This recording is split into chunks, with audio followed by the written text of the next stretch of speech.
20 دقيقة فقط تنقلك من إفريقيا إلى آسيا، أو بالأحرى من مصر إلى السعودية. هذا ما سيوفره جسر الملك سلمان. منطقة نبقى التي نقف فيها الآن هي إحدى أفضل الخيارات كما يرى الخبراء لتكون منطلقا لهذا الجسر، لتكون نهايته في الجهة الأخرى في المملكة العربية السعودية.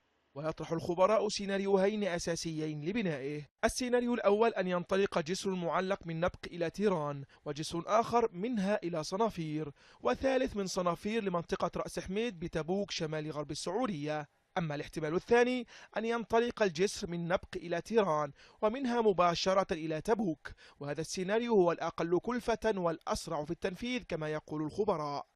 الجسر الذي سيصمم لحركة الأفراد والبضائع وسيحمل خط قطار للشحن سيتراوح طوله من 7 إلى 10 كيلومترات وفقا لأي احتمال سيتم تبنيه، وسيتكلف نحو 4 مليارات دولار، ويستغرق بناؤه من 5 إلى 7 سنوات.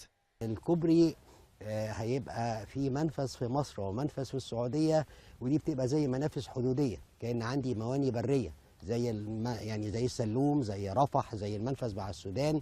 فاحنا محتاجين برضو في اختيار المسار ده اللي انا برضو بوصي بيه كخبير، ان احنا يكون اختيار المنطقة اللي بيبتدي منها الكوبري متوفر فيها المكان اللي اقدر اخلق فيه ميناء بري. الجسر سيكون الأول الذي يربط بين طرفي العالم العربي في كل من آسيا وإفريقيا، ومن المتوقع أن يوفر أياما كانت تستغرقها البضائع الخليجية لتصل إلى مصر وأوروبا وبالعكس، وسينعش حركة السياحة ويرفع التبادل التجاري بين البلدين بدوره وكذا بين القارتين لمستويات غير مسبوقة تصل إلى 200 مليار دولار.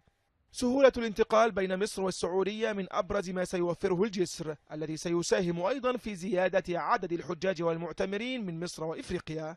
ويبقى جسر الملك سلمان أملا في تحقيق تكامل على كافة المستويات، ليس فقط بين مصر والسعودية وإنما بين العالم العربي بطرفيه في آسيا وإفريقيا، تكامل انتظره الكثيرون عله يساهم في تغيير الواقع العربي إلى الأفضل.